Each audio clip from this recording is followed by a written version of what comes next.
A young person was in fifth grade, and the teacher said, now that was a stupid thing to say. 5 years later, I had him in my private practice, and everything was stupid. That was stupid. Boy, this is stupid. Oh, man, I hate this book. It's stupid. And so I said, please reflect back to any time that that word made any impact to you. And he thought, and he said, oh my gosh, oh my goodness, when I was in fifth grade, that was said to me. And I said, do you realize you've carried this in your heart for all these years? Mm. And had we not caught it, where would you be today? I am Gloria Grace Rand, founder of The Love Method and author of the #1 Amazon bestseller, Live, Love, Engage: How to Stop Doubting Yourself and Start Being Yourself. In this podcast, we share practical advice from a spiritual perspective on how to live fully, love deeply, and engage authentically, so you can create a life and business with more impact, influence, and income. Welcome to Live, Love, Engage.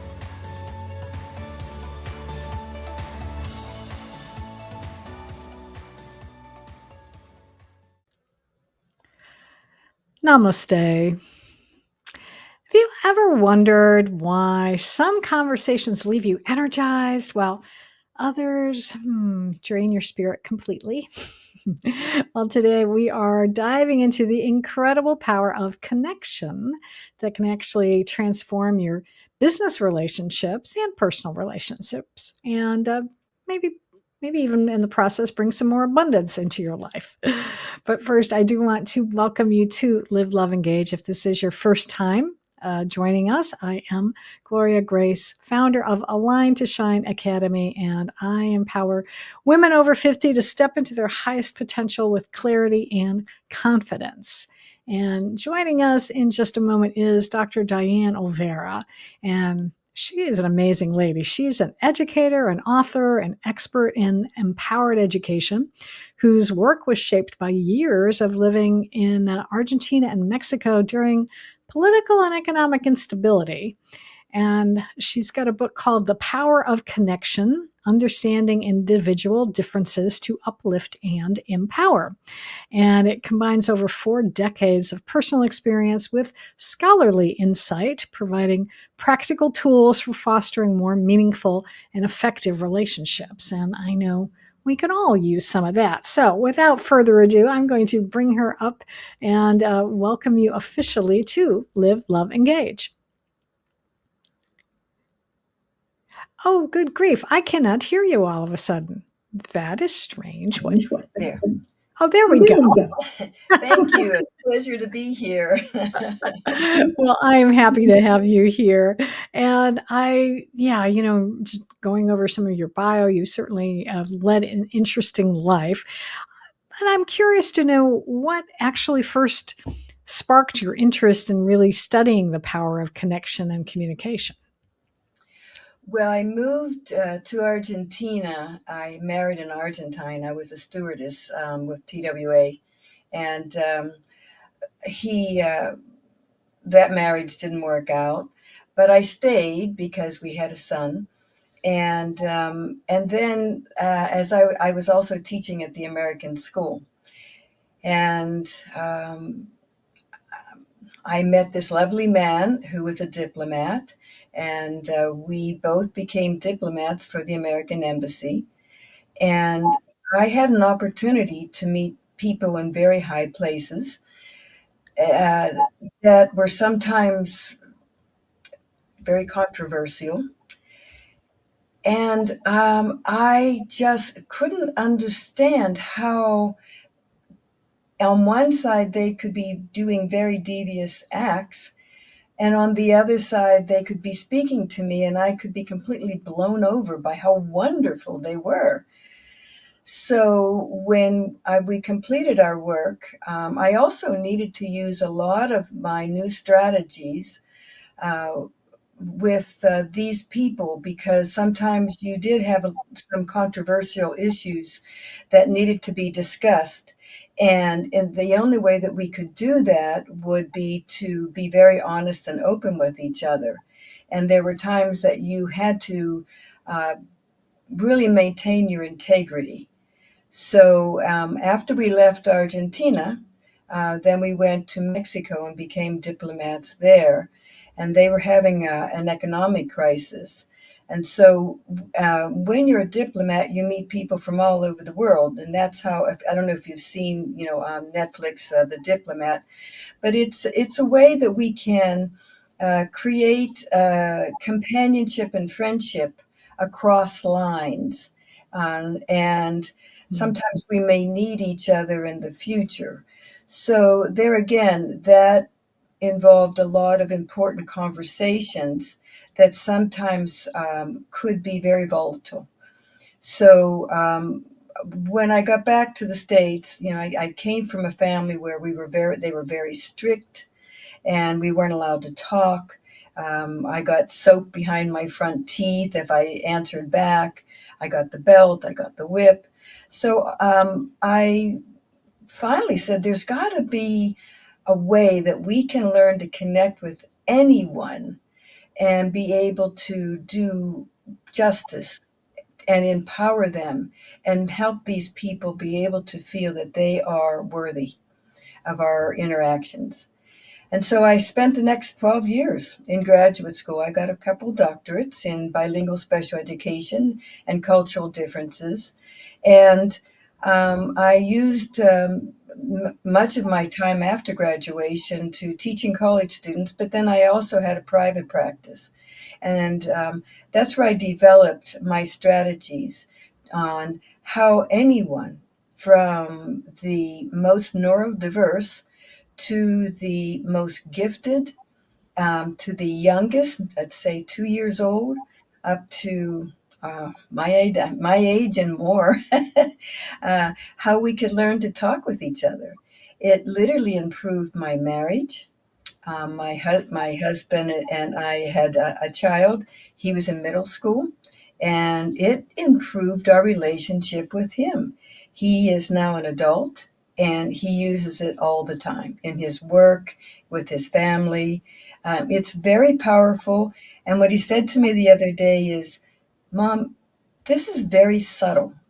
You don't know, people don't realize what you're doing, but you are able to literally turn relationships around just by the power of how you speak with them and how you look at them, how you use your body language.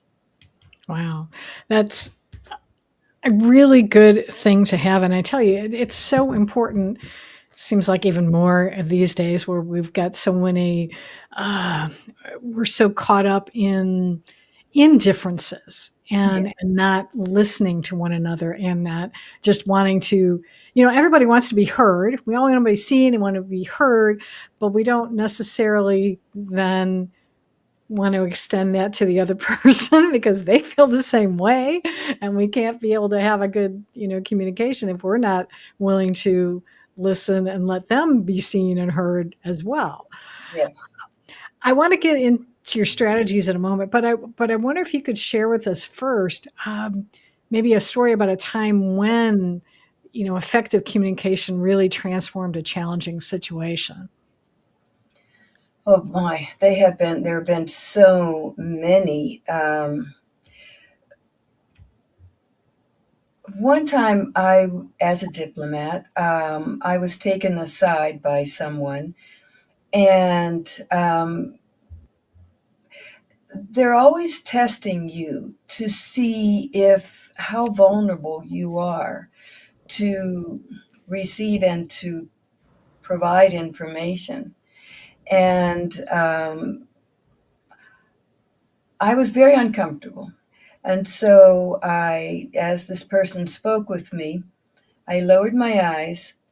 And then when the moment was right, I raised my eyes, I looked him straight in the eye, and I said, "We're done here."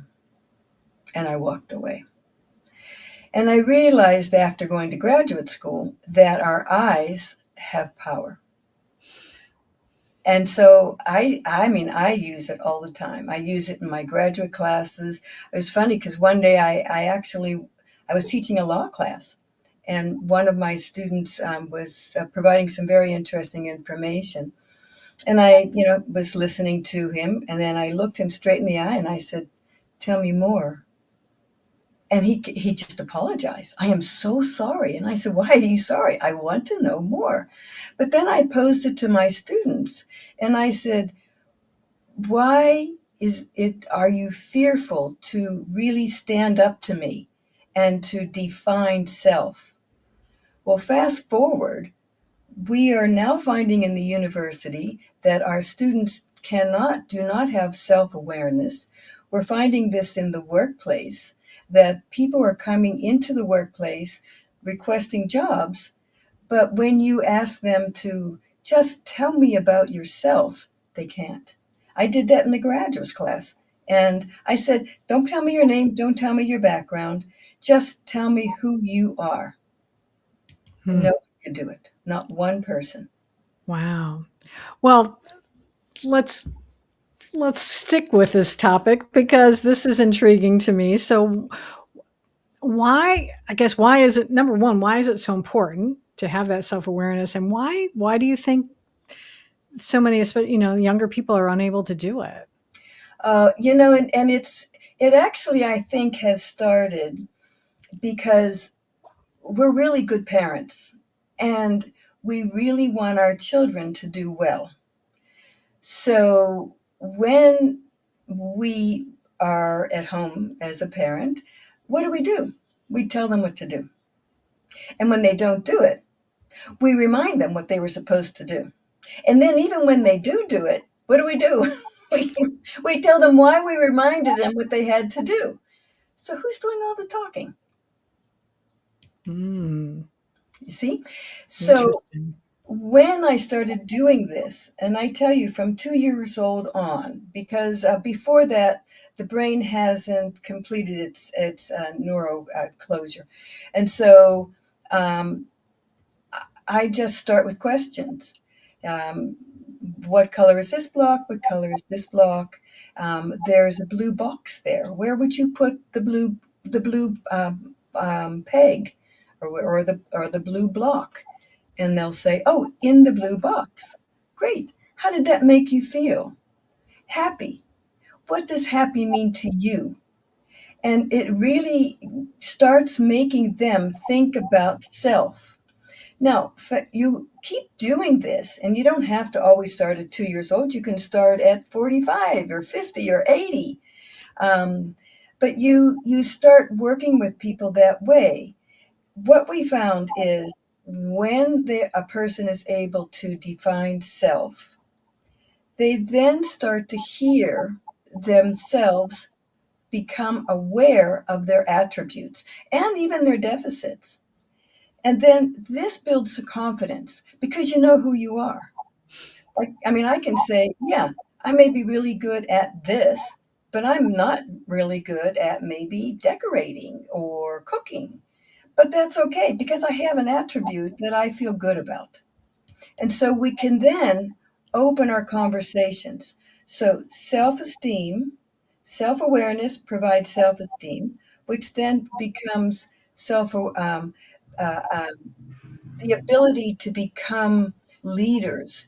Because Mm, these children go back and start using these strategies with their friends.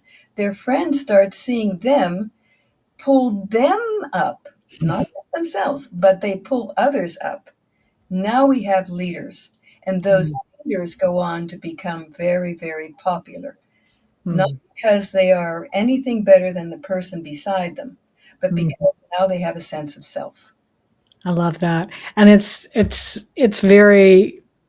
a different way of looking at something that I teach as well, because I teach something called the love method, or LOVE, and the V is value your uniqueness. Yes. And you're right that we don't always value, I think sometimes, we do know, like, where our weaknesses are sometimes, or maybe we don't, but we also don't always value our strengths, and we tend to downplay them.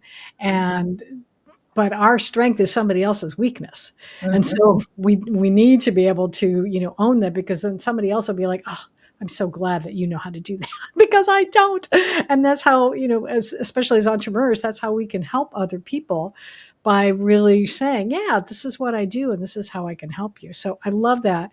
Um, and you explained that so well, so thank you for that. I do wanna go back to, talking about, and you did that great example about your eyes, looking down and then looking up. So what else can, our listeners do today? What other practice could they implement that could start helping them to, let's say, an entrepreneur, maybe strengthen their connection with a client? Do you know that people become our words?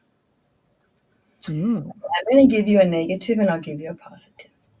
There was a young man who was in a special ed classroom, and every time we had a meeting, his mother would come in and say, he was born bad. He was born bad. And it was right before summer, and it was our last meeting. And he looked at his mom and he said, "You have said this all my life." And he made some horrible remark. Well, when school started the next term, I asked where he was.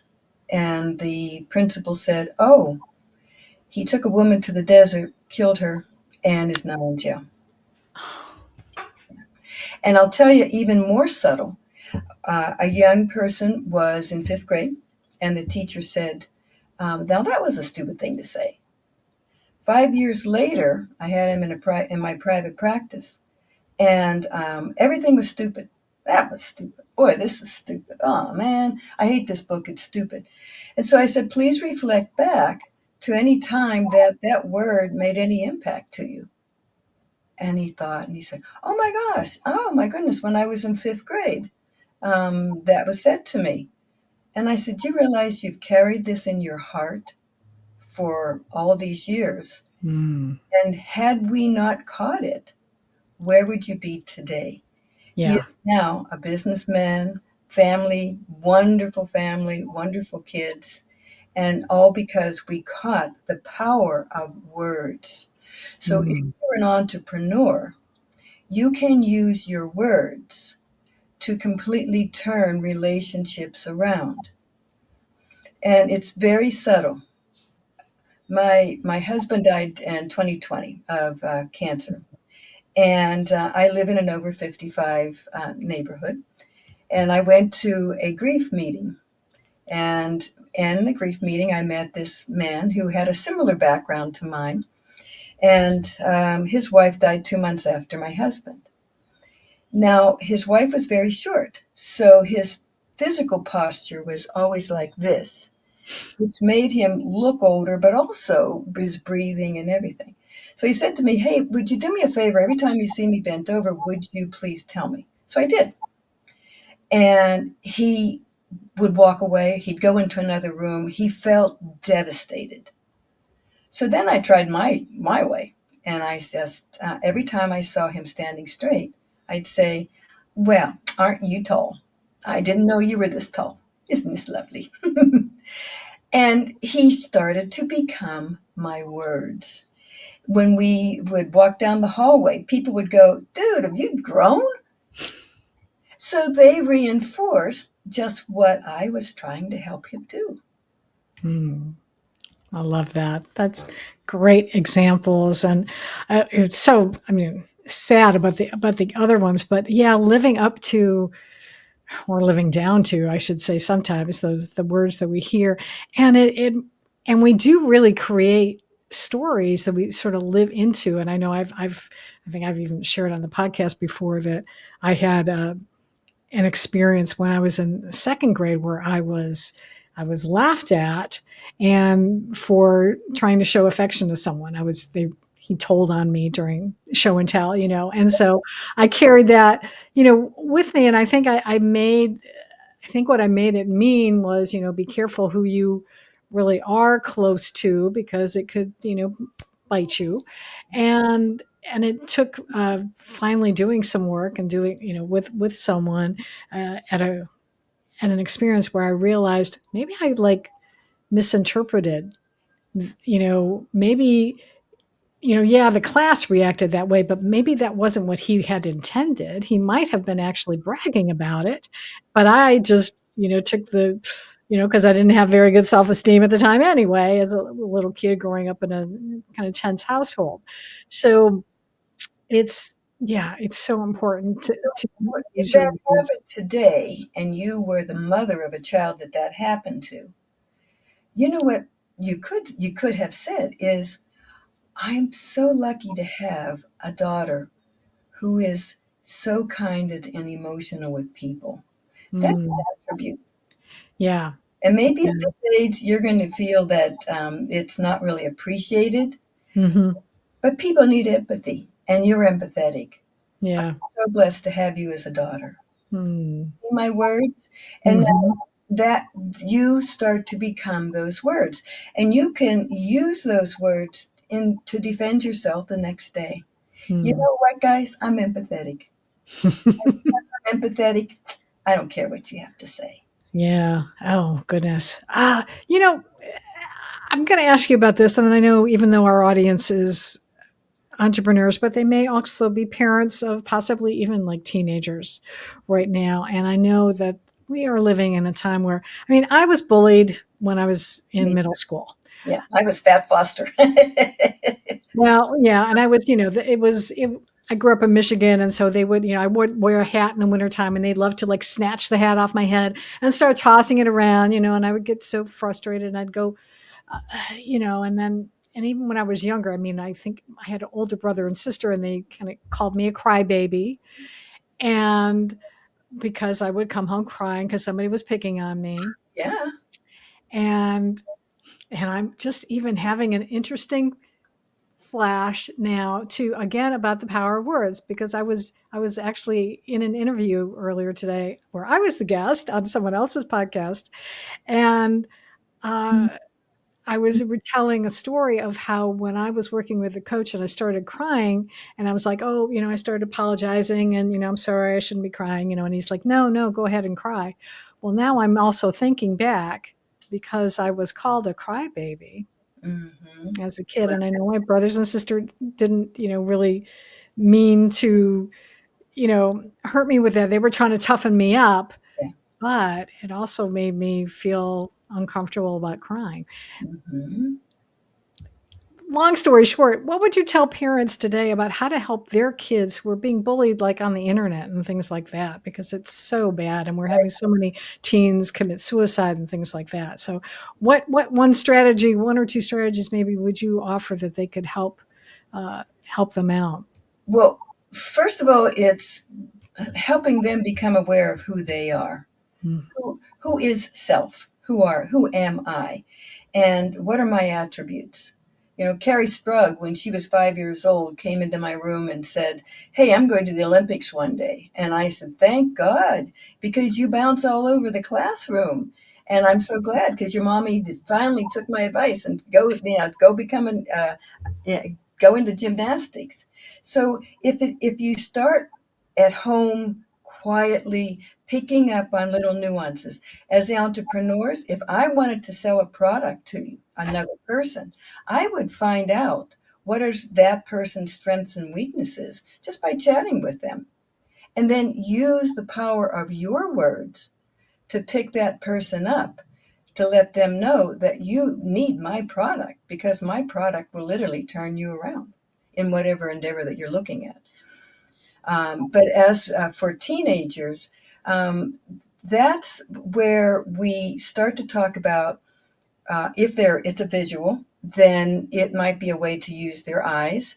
So they're talking to a friend, and the friend is really cutting them down, and they're usually be sitting like this. Their eyes are down, and they're really frustrated.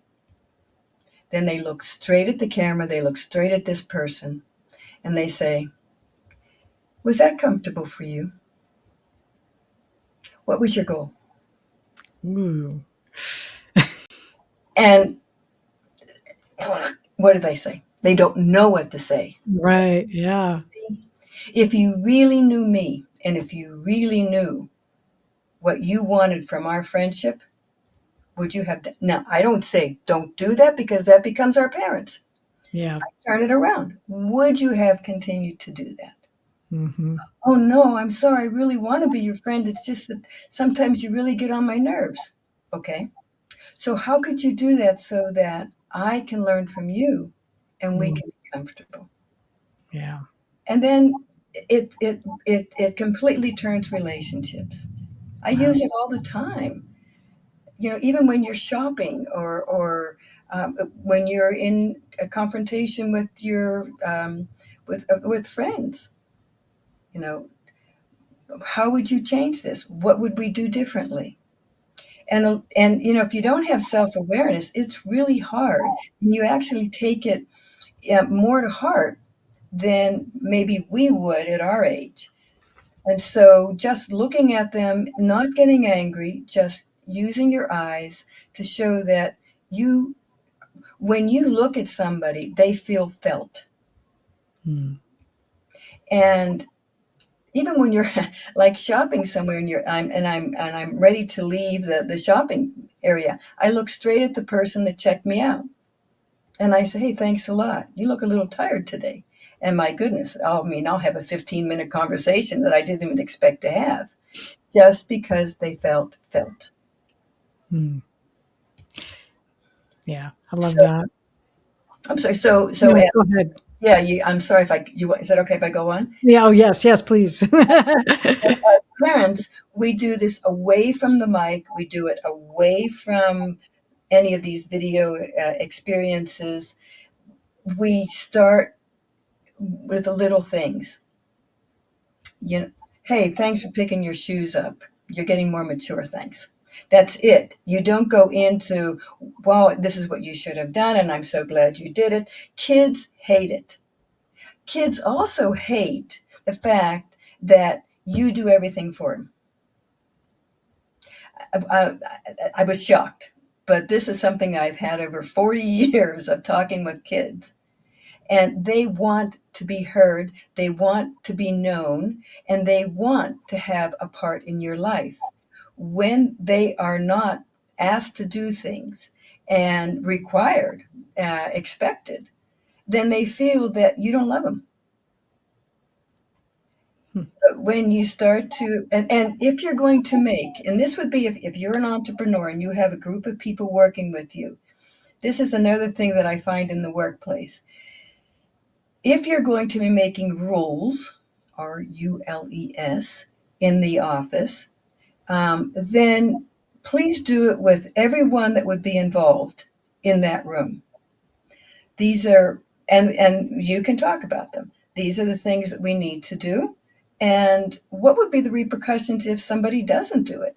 You know, we have to have some of our articles in the mail by 8:15 in the morning. And if you come in at 7:45, what would be the repercussion that we should place on someone who comes in late when we know we have a deadline of getting them in the mail? And then let them talk and then say, okay, do you mind if we just write this down? So we write it down. And then when something happens where it's, 8:45, 7:45 and they come in, hey, what time is it? Oh, 7:45. I should have called. Mhm.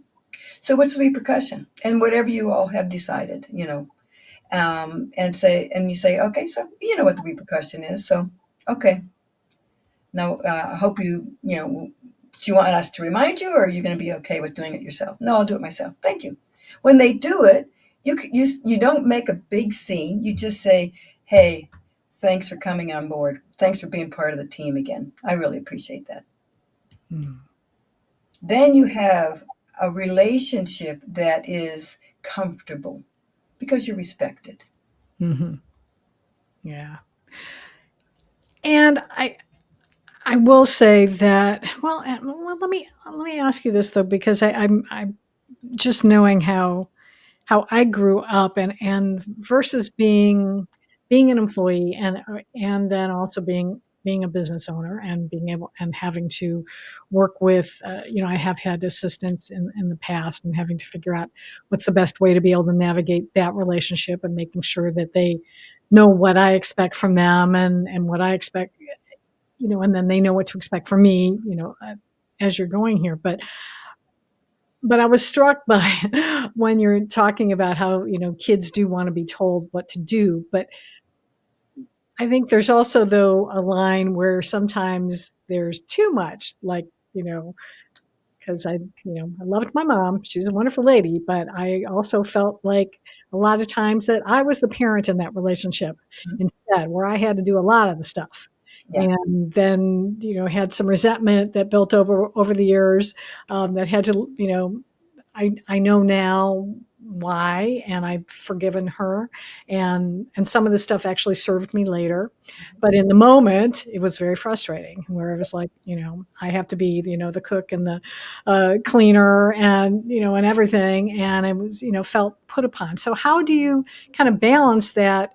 Yes, you want to be able to have your kids, be responsible, and frankly your employees as well, versus, not coming off as the tyrant and just, it's my way or the highway kind of thing, even. Well, when I went to Argentina, I came from a very similar relationship with my parents as you did.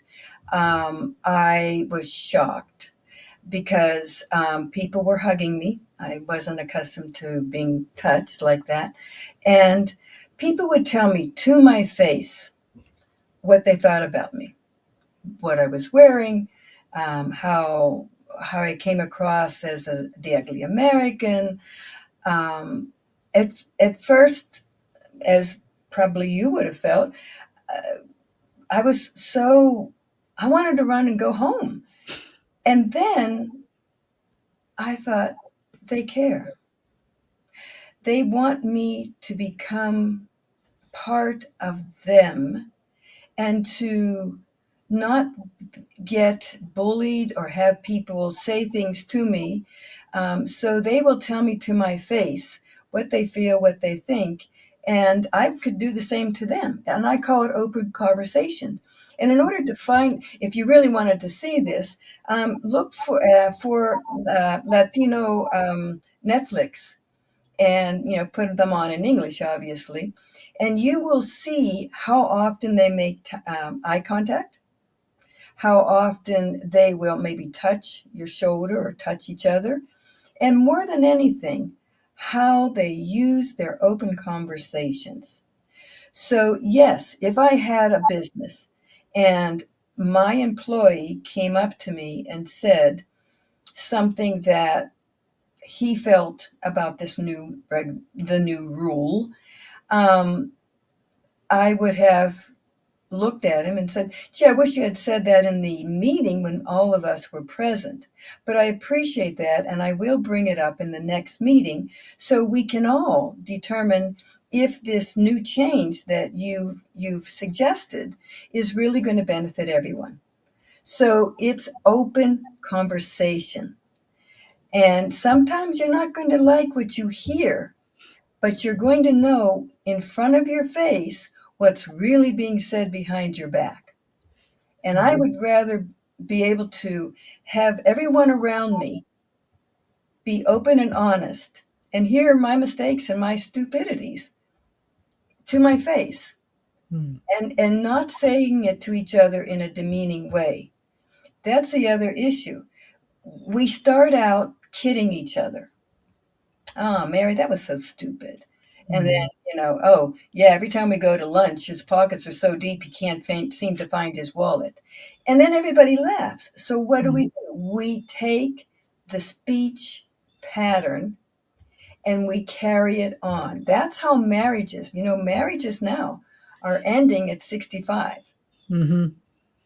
And so I always tell couples when they're working together, I say, I want you to do two things. I want you to look at each other when you talk, and I want you to measure your speech patterns.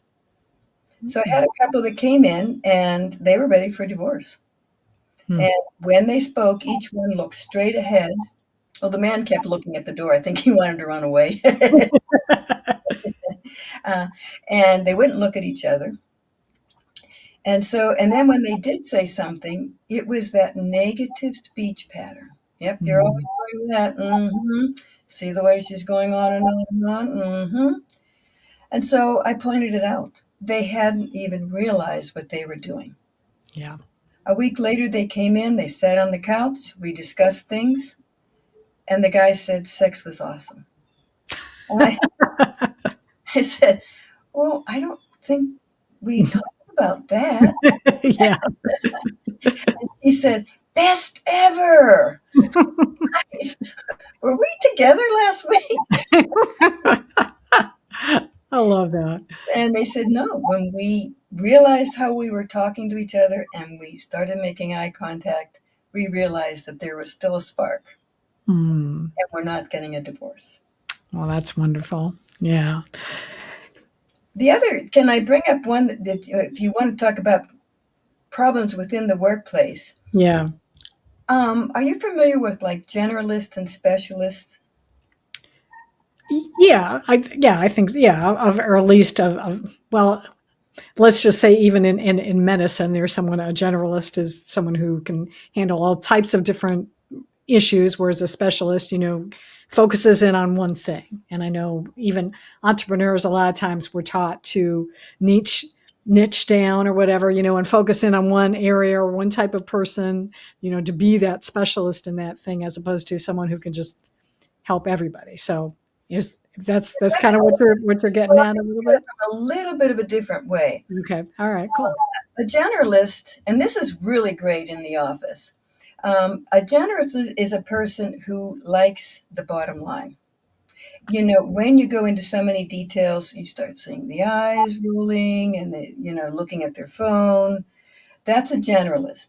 So when you work with that person, you give them bottom line. Mm. Today, we're going to create a logo for our new product. Bottom line, right?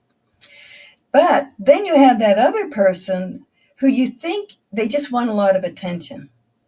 And that's the person who goes, okay, so are we going to use the colors that we have with the other color scheme with that other logo, or are we replicating a logo that we don't want those colors with?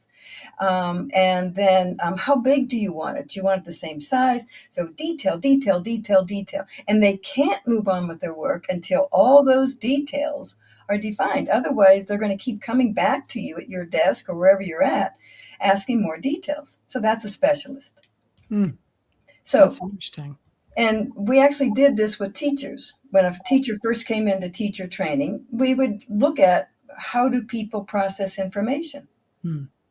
And so, are you a generalist? Are you a specialist? Are you mixed? So, let's say you were a generalist, I was a specialist. And then we go back in for our graduate degrees, and we're in the same class again. We take the test again. You'll probably come out mixed because you work with so many different types of people. So, you Mm. had to, without realizing, change the way you speak and you work with these individuals so Mm. that your work gets done more proficiently. Mm. That And, makes sense. and so that's where, if you, as a boss, knew this, and you could say, Mary, I love your creativity. I love when you come up with these great picture ideas. Now, I know that you and John may not always get along, but I think John is really going to embellish that beautiful thought that you had. So, John, what do you think about building onto Mary's idea and putting in all those specifics? Oh, that would be awesome. Now, what could have been rivals or people that they hated each other because they would get on each other's nerves. One didn't talk enough and the other one talked too much. These now become working partners that are embellishing the life of each other. Mm. I like that. Yeah, yeah, because now they're complementing. They each are dealing with their own strengths as opposed to, yeah, fighting against each other. So that, yeah, they can really complement each other. I Now, like that. as Mary starts to work with him a little bit longer, she becomes mixed. So Mm. she starts to learn that when she talks to him, she Mm. needs to talk in more detail. Right. And in an office, the last thing you want to do is have to be telling somebody over and over and over again. Yeah. then once they know what you're expecting of them, you just ask Mhm. the question. Well, when we make our logo, are all the logos the same size? Oh, yeah, they are. Huh, hadn't thought of that. So what size should we make this logo? Oh, the same size. Absolutely. Good idea. Boom, it's done. Mm. The other thing is, you know how we all hate to look at contracts, all the little details of a contract. Well, specialists like those. And they'll actually, my partner right now, yeah, is a specialist. And every time I have a contract or even like editing my book, he'll find commas that could have been in the right place and they're not. So those are subtle ways that without realizing you're getting a lot more work done because you're utilizing the strengths of the people around you.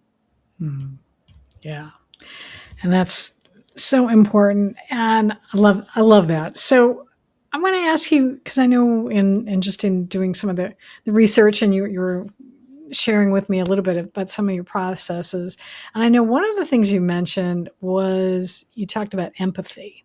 Hmm. And I know that's something that I think is also seems to be in short supply these days. So for someone who may not know, how does empathy play into creating powerful connections and how can we develop more of it? You know, this is the easiest way to work with teenagers. Mm. Okay, your daughter went to a party, maybe she got drunk, went out with a boy that maybe she shouldn't have. You start with empathy. Because normally when we start telling them what to do, what do they do? If you're in the car, they get home, they slam the door, they run up to the room, they slam the door. You must have felt horrible when you woke up the next morning and we were standing there with our arms crossed, realizing what you had done.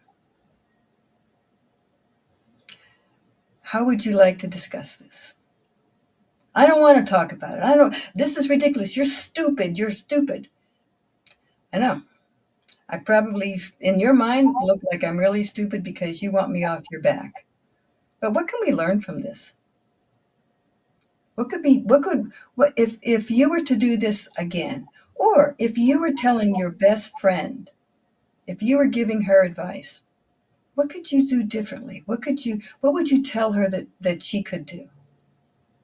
Because what I'm finding is young people today are using one side of their brain or the other. They see it, they feel it, they do it, but they're not discussing the repercussions before they actually act. So if your daughter is able to catch this, she can say, hey, hey, hey, wait, wait, wait, look at me. Is this a good choice? What could we do differently? What are you going to get out of this? And then her friends could do the same to her. But especially with parents, I mean, we are the bad people. But we're the bad people because we're always telling them what to do. So they're afraid that if they open their mouth, anything they say, you're going to jump right down their throat. But if you flip it around, look at them with kind eyes. I was young once too. We actually had the SWAT team. We went away for one day when we first moved to Florida. And we called, and my son kept saying, no, no, I'm fine. I gotta go, I gotta go. Only to find out when we got home that some football players went to the wrong house, took a keg, and had a party at our house. Uh-oh. And somebody said that it was a really bad group of kids. Mm. And the SWAT team was flying over our house. Oh my gosh. Yikes. Ah, Yeah, but instead of my husband, this is when we started doing all this. Instead of yeah. my husband really getting down on him, he looked him at him with kind eyes, and he just said, "What could you have done differently?" Mm. "I don't know, Dad." He said, "Do you mind if I explain?" And that's the other thing. Do you mind if I give you some advice? Mm. Ask that to my teenagers, and they're shocked, Mhm. and they'll say, "No, I want to talk first." Great, tell me. And then once we get through that, then I say, "Can I give you some more advice?"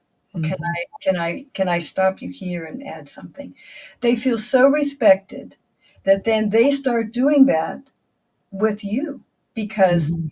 patterns are contagious.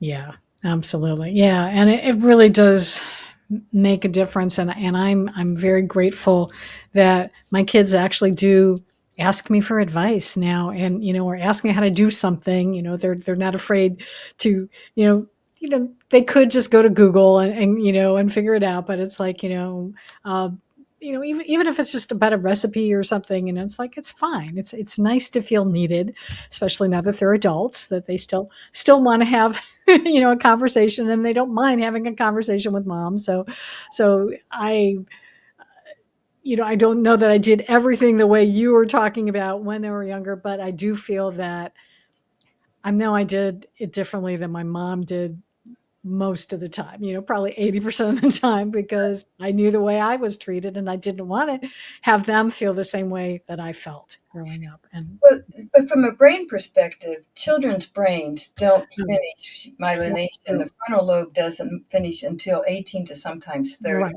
Yeah, When I absolutely. turned 30, I said, "That's it. Yeah. Frontal lobe is done. And no more excuses." I know, I know. Yes, yes, it is.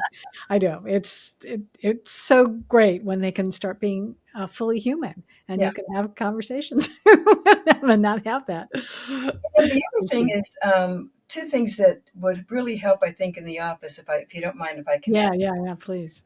is vocal tone. Mm, When we start screeching and our tone starts to move into directions that kind of are piercing, if you can become aware of that. I mean, one of the things we tend to forget is to become aware of how we are coming across to others. And the other is word clarity. Put it on my desk. Get it done by 3 o'clock. What's it?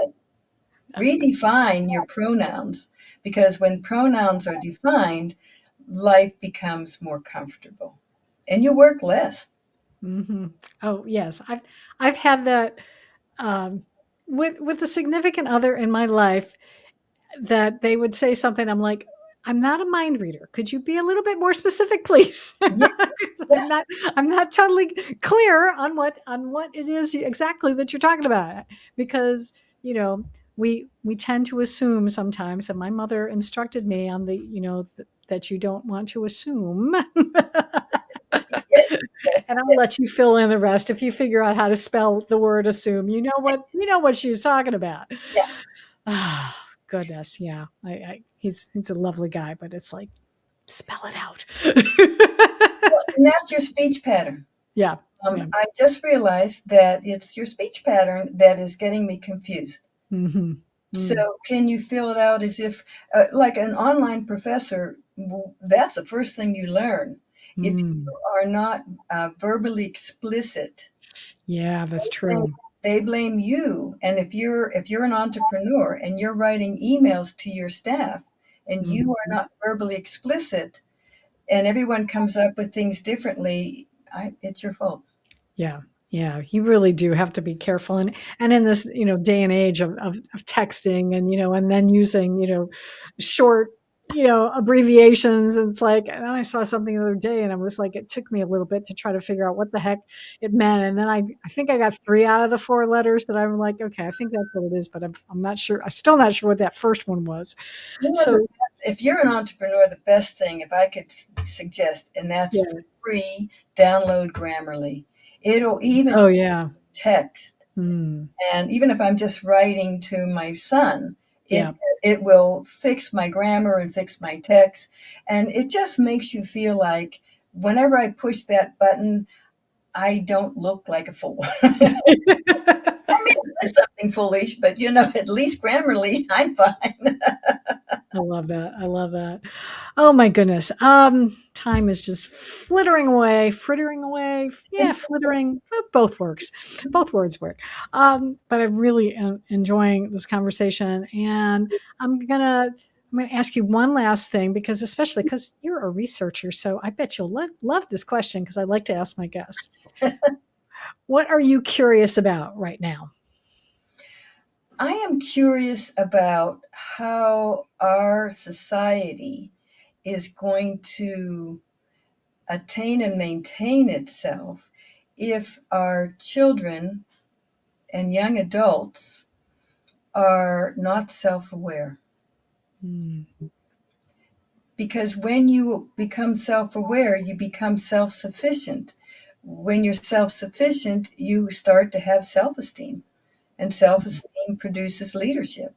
Where are all our leaders going? Mm. And the children, the young people today that have been established, you're great at sports, you're great at gymnastics, you're great at writing. If somebody has already helped them identify that, at least Mhm. they have one area of their self-esteem and self-awareness. But look at how many children don't. Yeah. Yeah. Well, And hopefully, after listening to you today, maybe we'll have enlightened a few parents out there and or aunts and uncles or whatever, because it doesn't just have to be a parent. You can be a mentor or teacher or what have you. So I appreciate that, and I'm sure that there are some people out there today that would love to learn more about you and connect with you. So what is the best place for people to reach out? well, my website is one word. Yes, thank you. Oh, you are so good. I am impressed. Well, for those listening, go ahead and share. www.drdianneolvera.com. Dr. Dianne Olvera. All right, excellent. And I will have that in the show notes as well. So not to worry, but yes, I want to make sure we got that in there. So I really do appreciate all of the wonderful information you shared with us today. And yeah, you're doing great work in the world. And I know we could probably have gone on for a whole nother hour, I think, I frankly. love But the way you interview, and I'm not saying this to make you feel, but you're peaceful, you're calm, and you go with such a lovely flow. It makes it easy to really converse with you. So thank well, you. I appreciate that. well, I appreciate you for saying that. I it's, I guess, how I'm wired. I'm not sure, but but Good. yeah. That's why you're doing this. We need you. Yeah, absolutely. Well, I do want to thank you again for being here, and I also want to thank all of you for listening and are watching today. And I encourage you, if you're not subscribed already, to subscribe on your favorite either podcast platform, or you can subscribe on YouTube. And shortly, there may be another place you're going to be able to subscribe to as well. So I will have more details about that down the line, and maybe even by the time comes out. I'm not sure. And until next time, as always, I encourage you to go out and live fully, love deeply, and engage authentically.